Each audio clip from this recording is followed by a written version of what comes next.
আজকে আমরা 3টি কাটা আলু নিয়েছি 3টি পটে। এই 3টি কাটা আলুর মধ্যে আমরা লবণের পানি, চিনির পানি এবং একদম মিনারেল ফ্রেশ পানি দেব। মিশেল দেওয়ার পরে আমরা এই 3টি পটকেই 1 মাসের জন্য মাটির মধ্যে বন্দি করে রেখে দিব। তো চলো আমরা প্রথমে লবণ দিয়ে দিলাম, তারপরে চিনি।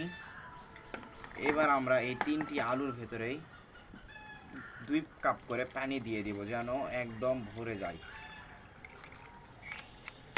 তারপরে আমরা চিনির ভেতরে 2 কাপ পানি দিয়ে দিব।